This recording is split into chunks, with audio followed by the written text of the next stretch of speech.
2014లో అప్పటి ఐక్యరాజ్య సమితిలో గౌరవ ప్రధానమంత్రి మోదీ గారు ప్రవేశపెట్టినప్పుడు దాదాపు 177 దేశాలు ఈ రెజల్యూషన్ కి మద్దతు పలికింది.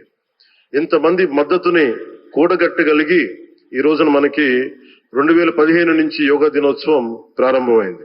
ఈ రోజున గౌరవ ప్రధానమంత్రి మోదీజీ గారి పిలుపు మేరకు మనం మొదట విశాఖ 11వ యోగా దినోత్సవ సంబరాలకు వేదిక అయింది.